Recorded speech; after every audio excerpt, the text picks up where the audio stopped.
morning, everybody. I'll try and make this informal. It's research that we've done in the UK. So it's part of that research that I'll be presenting. It's ongoing, so we haven't finished. But I just want to share how we started, what's the progress, and where it's going. So let me start by thanking the university for having me here. It's my first time in Turkey, so I'm very happy to be here and very grateful for you. It's been very welcoming and very generous. So I'm sad to leave, but I do promise to come back again. So and also I'd like to thank the team and the Chancellor for having me here as well.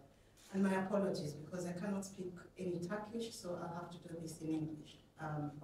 Hopefully I'll convey what the research is about. So if I can just get started, it's NLP Insights into Criminal Communications. Our background of my department at the University of Derby is under the Criminology Department. It's part of the bigger School of Business, Law and Social Sciences. So I sit in the Social Sciences Department and more specifically in Criminology. But my role specifically is in financial investigation and digital intelligence. So I look at financial crime and I look at cybercrime. And these are sort of the research that we undertake. So today's research is part of a project that we were commissioned by the British government. And that's how all of this really started. And before I get into that, I just want to explain what the two underpinnings were for it. So it did start out this way, but this is where we found ourselves, or this is where we find ourselves now with this research. So we're looking at two things. We're looking at criminal language, and we're looking at the impact on society. And criminal language online. And the impact in society is because much of what we see happening online has this offline component to it. So it does translate into day-to-day lives, and it impacts people on the ground, offline. So it impacts their lives.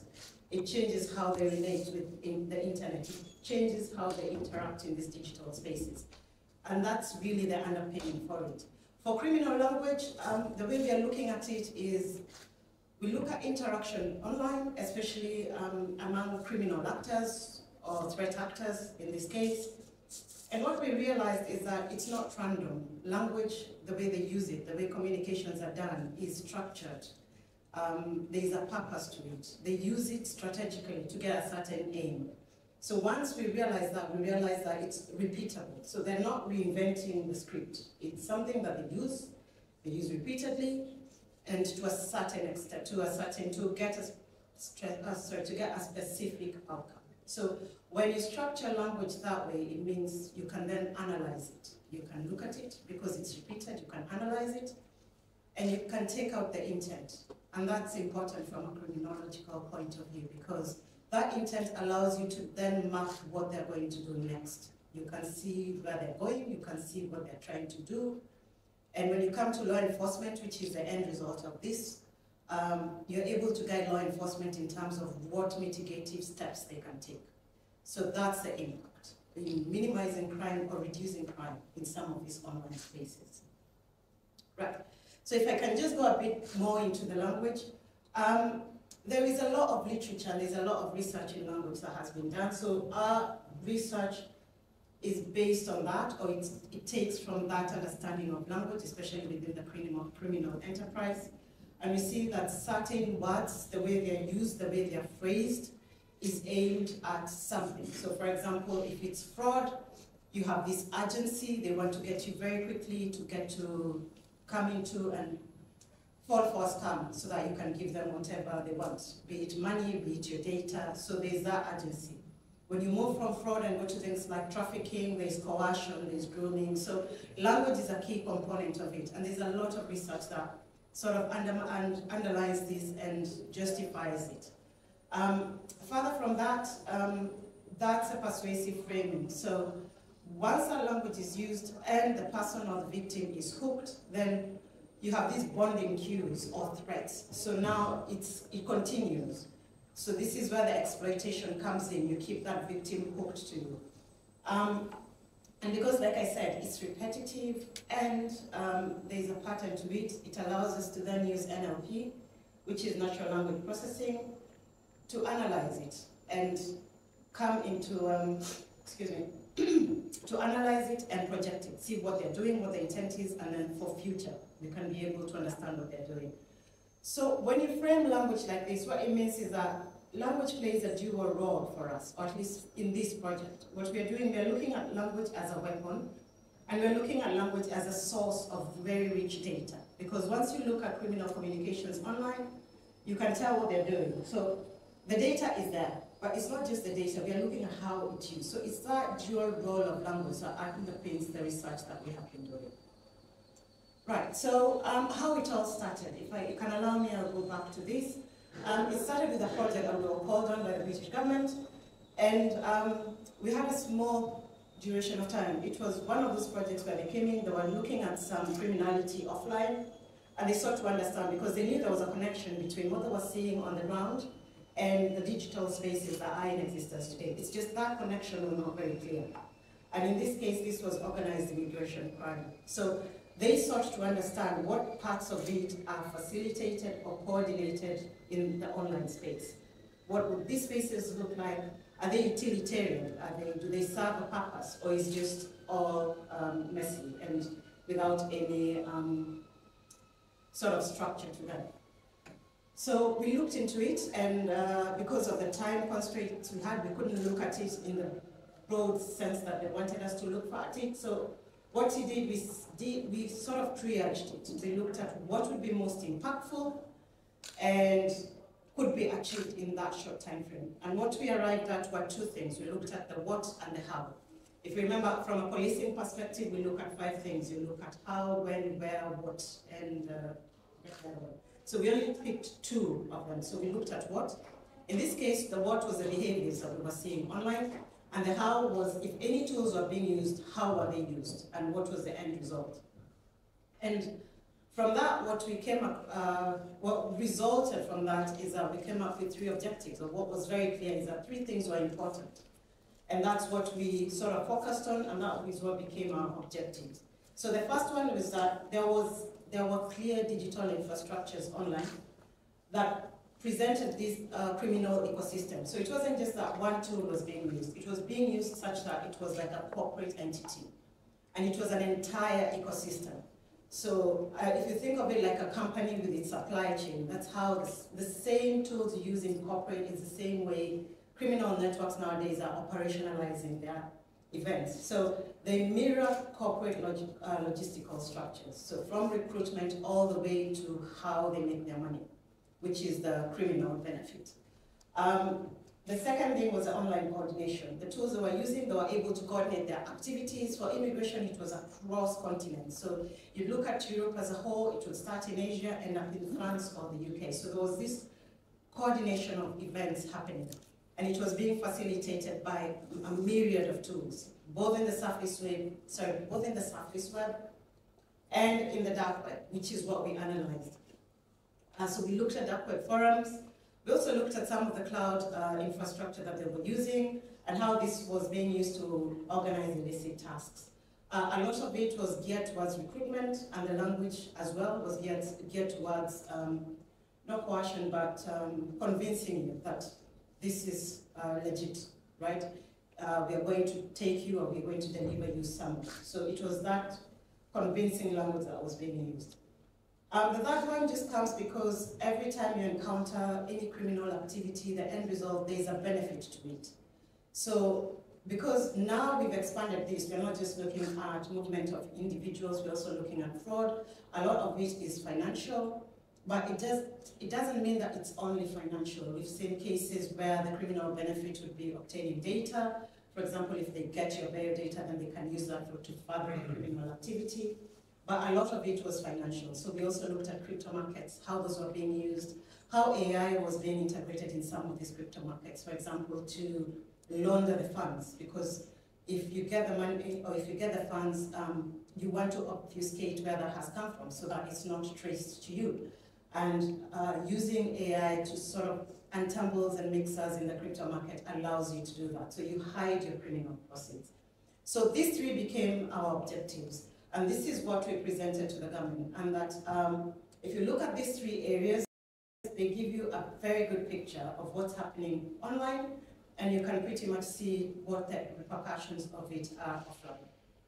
But of course, because it was a small project, we looked at it and thought there's a lot more to this. So we continued with it. We took our 3 objectives and we settled on using language as a weapon or as a tool and to analyze that. But anytime you're dealing with communications online, there are few constraints. And one of them, yes, there are few constraints, and you have to act within the legal confines. So things like GDPR come into place. You cannot use data in an unethical manner. And that is how we structured this research. And for us, we took language as a signal. So what we're doing is we look at the data. Our concern is not in identifying the people using these infrastructures. Our concern is to use language as a signal, sort of to get the insights out of it that allow us to see what's happening ahead of time. So for example, if you see recruitment messages coming in from a particular geographical location, it tells you there's an activity in that location, not necessarily who is doing it. And that is the approach we took. So to keep within the, to keep it ethical, and not just legal, but just ethical, is we took it as signal. So it's not surveillance, we're not surveilling people online. So the language is analyzed, and the focus is on the function, how it's being used, and the patterns that we can see. Then we apply a behavioral lens, because we know they act in a certain way. We look at those coordination patterns, for example, in messaging, whether it's urgent, is it persuasive, are they impersonating other people online? And a lot of this signal what is happening offline. So the communication will be online, but if it's something like coordination, you know that is definitely happening offline. And it's just linking the two to see where the activity is. And that is important because for law enforcement, you want to make sure they have their mitigation points such that they know what's happening and how best, what are the intervention points that they can get and use to mitigate or stop this activity from happening. When it came to the financial benefit, we are looking at cryptocurrency markets and any new wallet addresses that are used and how they're being used. A lot of them are Tumblr addresses, so they will send money there. The Tumblr mixes a few transactions together so that you no longer know which money came from where. So we monitor that as well. Beyond that, we used OSINT or open source data. And this is from public and semi-public forums. And for the semi-public environments, this is forums where you need invitation. So we monitor a few of the forums online. And on the dark web where you have to be part of that discussion forum just to see what's happening. So it's not ethnographic, we're not taking part, we're just monitoring or looking at what is happening, the activities that they're doing. The aim of all of this is that it's privacy by design. So we're extracting structural patterns, we do not use any personal identifiers, and the aim is to have this intelligence pipeline that has been ethically sourced, because the end result is to move this into law enforcement. Right, so but there are challenges with this. Anytime you're dealing with OSINT and anytime you're dealing with public data online, we have challenges. And one of them is just the volume and noise. The sheer volume, high volume data that you encounter, because there is a lot of data that you can collect. And we have, for now, we are looking at only English language communications. We intend to move this to other languages, but for now we are looking at it just the English language. So just the volume, it means that eliminating or extracting what is useful and removing the noise out of it. Filtering it is a challenge, but we are up to the task, so we have been doing that. One of the other issues is just ephemeral content. So you look at a post today, you come back an hour later, that post is gone, and they do that deliberately. So sometimes it's just going and making sure you capture these messages before they are removed. There's also that point where we make sure that we do not cross over the legal and ethical boundaries, which means we cannot access private data. Again, it's just making sure that we balance that privacy versus the intelligence that we're trying to see, which is always a concern. And the last one is actually the most concerning, because there's a lot of information, there's a lot of disinformation as well. So there is a challenge when you're looking at a scam and you're trying to think, is it a scam or is it misinformation? Is it data that you should get and actually use as for your model, or is it just data that has been put there to misguide you? So there's that distinction between real planning and noise that becomes a challenge. And if you taint your data, which means your intelligence feed is also tainted or it's faulty. So that is a challenge. So we had all of that, and we had a lot of data.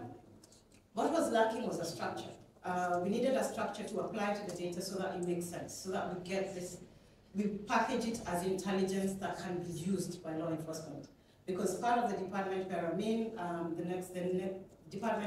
other department is policing, so we work a lot with law enforcement. So we are trying to come up with solutions for them as well, especially in the digital context. And the more we looked at the data, we could identify certain behaviors, certain steps in how they were conducting their affairs that mirrored a cyber attack. So if you looked at a cyber attack, you'd realize it has certain stages. For example, if you're looking at a malware attack, and you look at what offenders are doing, it's very distinct in what they do. And this is, again, it's just research from cybersecurity that we applied. One of the frameworks that has been used extensively is the MITRE-ATT&CK framework. So we have these stages in an attack process that you can look and you can say, yes, this particular malicious software, the attackers started with a recon of your system, they figured out where the vulnerabilities were, and from that they were able to then plan an attack, gather the resources they needed, and then attack. And when we looked at behaviors online, we realized they have this pattern to them. So in applying the MITRE-ATT&CK framework, it's not a one-to-one application. For us, we're looking at it as a heuristic model. So we're just taking the insights from that and applying it to this intelligence model that we are creating. So we're not saying that the two are complementary. It's just that we looked at our framework and it applies to what we're doing, and that's what we applied it on. So offender behavior mirrors cyber attacks, and those stages that I've mentioned can be clearly seen. So for example, in reconnaissance or recon, you can see attackers, for example, for human trafficking, where they put out adverts. They're looking for victims. Or even for fraud, when they're trying to come up with a scam, they are looking for victims and ways to sort of get people in. And once they have that in place, they then go into resource development. In terms of moving people or trafficking, you see this when they're trying to recruit drivers, when they're trying to look for routes that are safe away from law enforcement, and they develop that resource. Once they're ready, they move on to exploitation. This is where they get the people. So if it's a fraud, then this is where they get you to pay money to them. If it's for trafficking, this is where they move you, or they try to get you into a secluded place. Exfiltration for us meant how they obtain their criminal benefit, because that is the whole purpose of this. You want to make sure that everything you're doing at the end of the day, that criminals benefit from it. So it's that exfiltration that is important. So once you identify what it is, you can then mitigate against it, or you can stop them from getting it. So the logic behind this is that once you get this consistent classification, you then can map out what the offender tactics and techniques are, and the procedures that they follow. This now becomes a pattern. So once you have a pattern, it becomes that bridge that we needed. We had the data, which was a lot of communications that was messy, but now we have a structure that we can apply to that, meaning that what we get from these communications comes out as structured intelligence that can be used. And that helps us understand the threat environment, which is what we are looking to do. So this was the second phase of the research that we did. And for this one,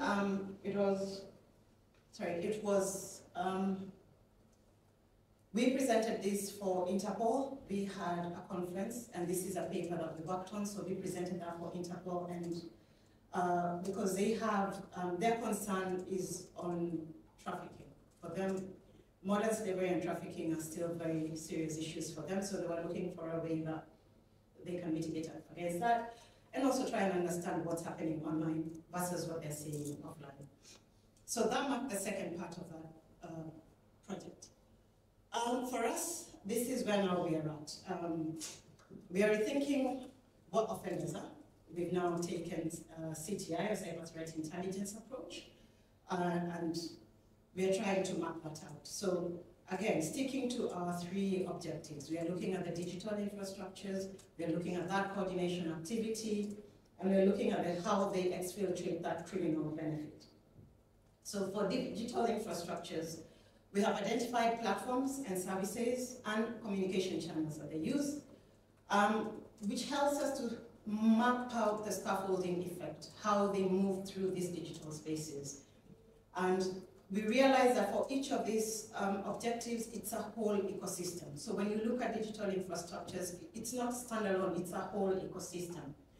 Somebody will use, say, Telegram, move from Telegram, go to Twitter, move from that, go to the deep web, use a discussion forum. So it's a whole ecosystem that supports their operations. When it comes to coordination activity, we are tracking linguistic cues that signal operational planning. So the aim of this is to map out various criminological typologies. So we are not just looking at one criminal type. We are trying to make this system work for various criminal types, be it fraud, be it trafficking, whatever it is. And for us, that is important because currently we know fraud is costing the economy billions.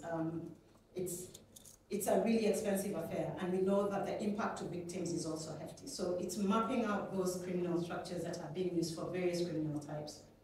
And we want to detect that structured actor behavior and the life cycle, so that if we know, if we see chatter about something, we know where in the cycle exactly it falls. Are they doing a recon, or are they at the exfiltration point? And that helps us figure out at what point we are going to intervene. For exfiltration, we monitor payments, how this is moved, what platforms they're using. Again, this is such a huge ecosystem that goes from both surface web and deep web. And we're looking at crypto payments as well, because those afford anonymity that surface methods do not, or not surface, but centralized payment systems do not afford. So that anonymity is crucial for criminal organizations. And this, the idea here is to identify checkpoints where authorities can come in and cause financial disruption. Because one of the key principles for us, especially with the legislation that we've seen come up, is that if you are to disrupt criminal activity, is to take away, one of the most effective things to do is to take away the criminal benefit. So if you remove the money of that benefit that they're getting from crime, it sort of dissuades them because then they're doing it for nothing. And so these still remain our three objectives. So this is where we are at right now with the research.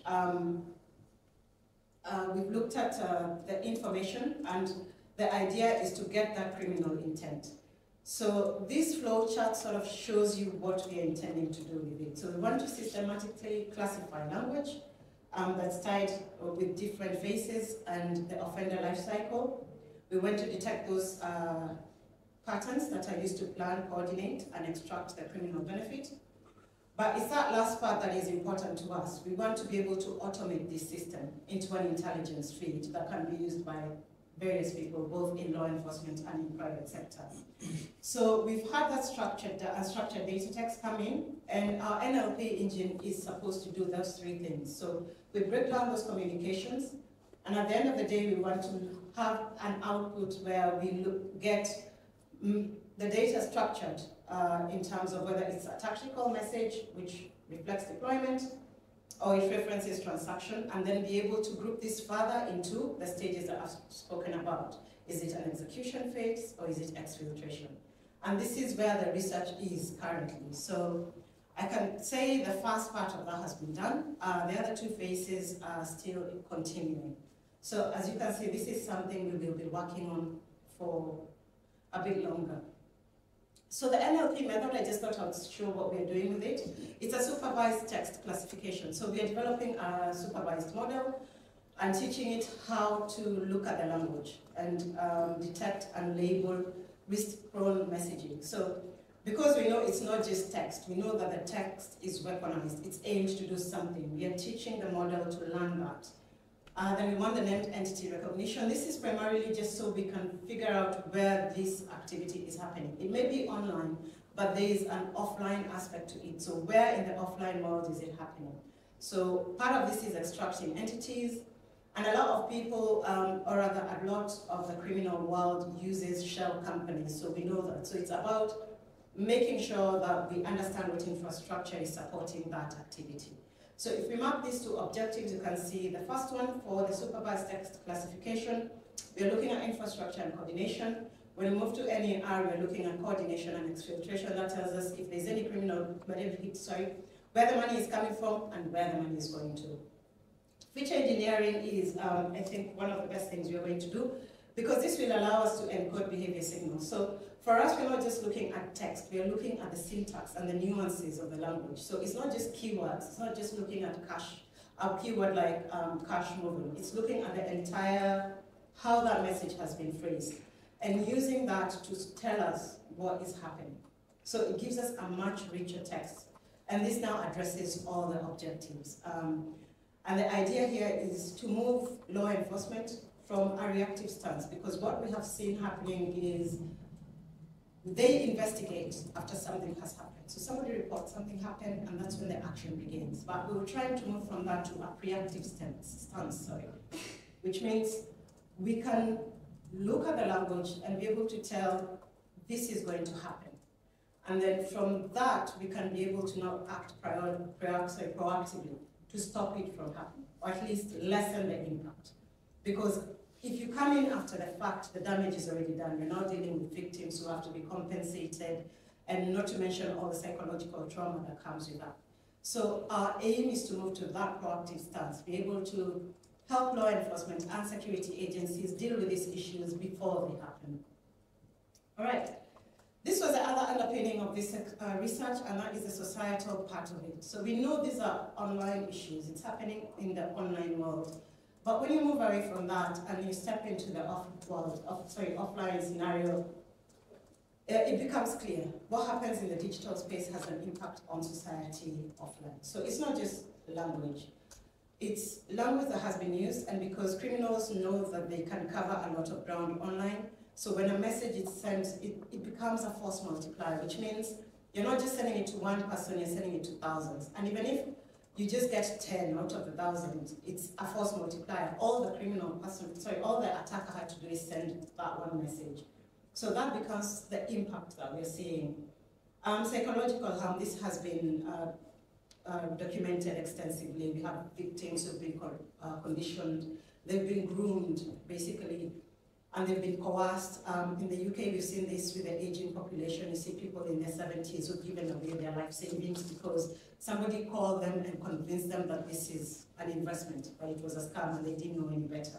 So the psychological impact of that has been great. For law enforcement, there's that institutional overload. For them, I won't say it's not a priority, it's just that there is so much of it. If you look online, what is happening, they're really strained. You don't have the resources to start analyzing what's happening online in terms of the communications that happen and decode that into what you're saying offline. So just the volume is unimaginable for them. So this is an area that they really don't focus on, per se. Typically, law enforcement handles these things post-event. So post-event is where the narratives come in, and these are the narratives I was talking about. You have a pensioner whose salary has gone, whose pension has gone, and we also have the love scams where people were cheated, and again, they lose their savings, sometimes even their property. And beyond that, it's about safeguarding some of these digital spaces that we interact with or we spend time in. So that part becomes part of our societal impact, in that we are trying to safeguard people in their online stance. Whatever platforms they visit, we make sure that they are kept safe. For us, it's about changing how we detect and disrupt crime. So we are transforming investigations by using intelligence. So this is intelligence-led policing, as they call it, and it provides a structured and repeatable lens. So we are looking at a framework that can be used and repeatedly used. So not just one time, but it is used repeatedly so that it becomes efficient. So we detect behavioral patterns early. We categorize each activity by risk. So part of the output in the intelligence that we'll be providing is just a risk measure of how risky this activity is, and in terms of both societal impact and even offline in terms of if it's a fraud, how risky do we think it is? What's the impact going to be in terms of the number of people and in terms of the quantity as well? And it also helps prioritize the intervention. So we are looking at attack chains, looking at the entire ecosystem. This research also bridges sectors. So if you look at what we're doing, it's an interdisciplinary research. So it spans across cybersecurity, into criminology, and into a bit of social science. So, and it's that workflow that is we're seeing with the kind of threats that we're encountering. It's not just cybersecurity anymore. It's about getting this interdisciplinary framework to work together to give you a solution that works across board. And finally, it reframes language. So we are not only looking at communications as just data, we are looking at language as infrastructure. It is tactical, it is structured, and it is weaponized. And we are treating this as a security threat, right? And using this for detection models. And the whole justification for this project is that language we have to act differently. We've been doing things a certain way, at least from a law enforcement point of view. We look at harms, we look at what they're doing, and our stance has always been to do something after the harm has happened. For language, we know it creeps in quietly. You can look at a post and for you it looks innocent, but the offenders know exactly who they're targeting. So it seeps quietly, and by the time you realize it, it's too late. The harm has already been done. So by focusing on language, we're getting this signaling to get to know when things are happening and happening in advance or before the harm has happened. We know that current systems respond too slowly. That has been the standard with law enforcement. And with this research, we are creating early warning tools that integrate several things. So we are using a cyber threat analysis, intelligence approach. We are using intelligence that is available online, so that is OSINT, and now we're bringing the AI aspect to it by using NLP. We know collaboration across sectors is essential. There are serious challenges with this, especially when it comes to law enforcement. But again, this is part of the reason why we have to act differently. We have to start getting those collaborations, however slow, and also realize that if we fail to do so, there's the societal cost of doing these things differently. So that delayed detection, the cost is high for that. Victims are already impacted, the loss has been done, and sometimes there's no way to get victims to a place where they haven't been impacted, basically to recover. So it's making sure that we detect early and avoid that effect, especially on vulnerable people and communities. Okay, I will end there. If there are any questions, I'm happy to take questions. Yeah, thank you. I have a question. My question is, you are following the messages from back to web, from normal web.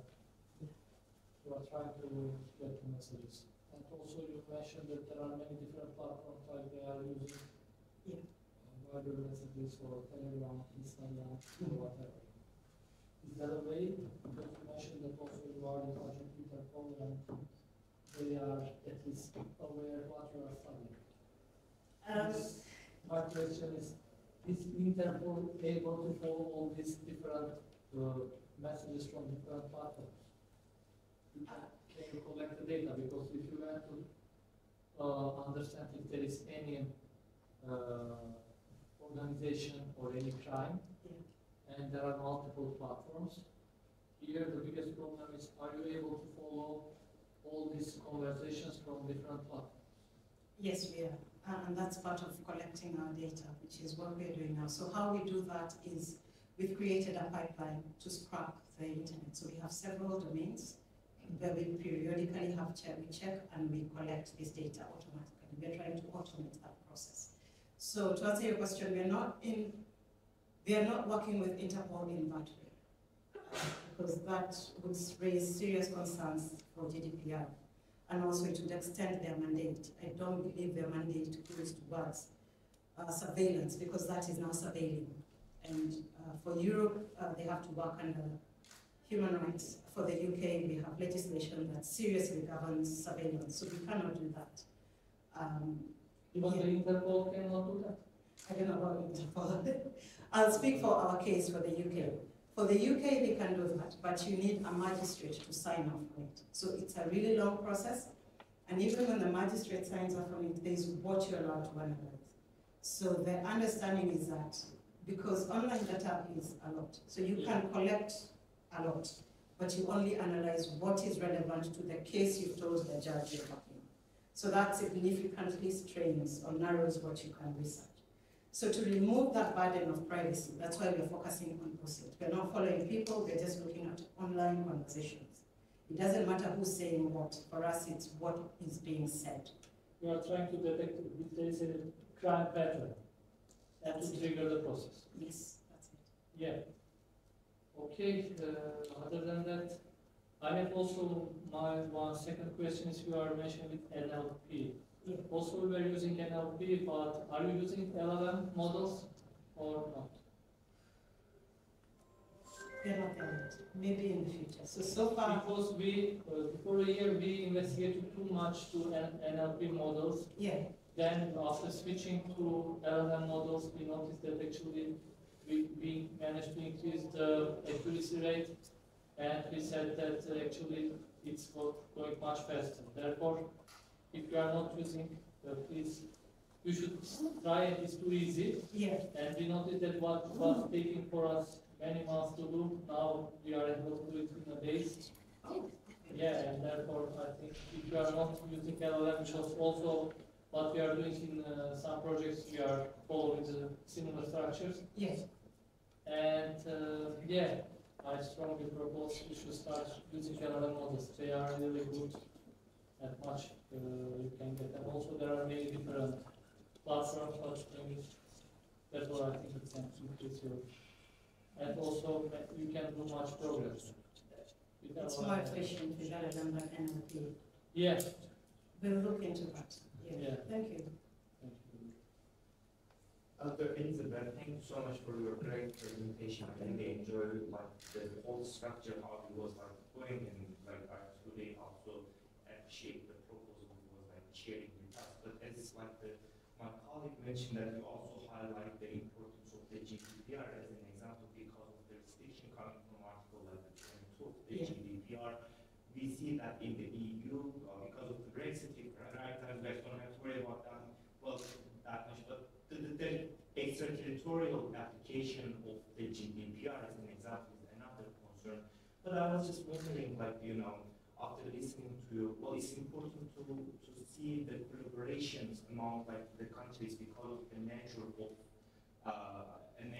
AI you was highlighting today. How we are gonna increase the collaboration among the jurisdictions, which is pretty important, international cooperation among the countries. Otherwise, I don't think we should be getting the solutions. It is still regardless how much AI technologies we are adopting or we are doing our best to analyze that, how we are gonna track the cyber crimes while increasing the importance of the AI technologies like that. Any proposal relating to the international corporations in that area? Great question, and it's a serious concern we have. For the record, yes, Brexit has removed UK from Europe, but we are still pretty much party to those rules. So, for example, with GDPR, the EU GDPR, we have the UK GDPR, which is pretty much similar to the EU one. So we are still, on paper, still working the same with regards to data rights. But in terms of collaboration, because of our proximity with policing, that is something we come across all the time. And the challenge with that is once you move jurisdictions, once you leave the UK and go to another country, that collaboration just becomes so difficult. And it's nothing to do with the research, it's to do with the culture, because people tend to distrust others. So you approach a different jurisdiction and they don't know why, or they can't trust why you're coming to them. And worse, they won't even share the data they have with you. So what we've been trying to do is come up with agreements. So for example, the mutual MLAs, the mutual lateral agreements between parties to see if we have one in place, maybe for that jurisdiction, that process becomes smoother. It makes life much easier. Yeah, it makes life much easier. But unfortunately for GDPR, it's hard. Yeah, and where we are at right now, the proposals you've seen, yes, even something as simple, I have policing colleagues who a fraud case is brought and they know for sure this person is a criminal. And they approach the bank. All they need the bank to tell them is, does this person have an account there? It takes 12 months to get that information. And that's just UK. Can you imagine now trying to follow a case? How about Kenya? How about Uzbekistan, Guinea, Colombia, right? Things. They don't even have to cooperate. That's the thing, right? They don't have to, because a lot of these things are voluntary. You do it voluntarily. So that collaboration has become a real challenge. Yeah, and that's why we are trying to stick to open source intelligence, because when you stick to open source, then GDPR sort of, you step away from that regulation. All you're dealing with is data that anybody can access online. Yeah, but as far as collaboration, we are trying, and yeah, the best I've seen are those multilateral agreements. Thank you so much. I'll give up the floor if there are no other questions. Okay, thanks.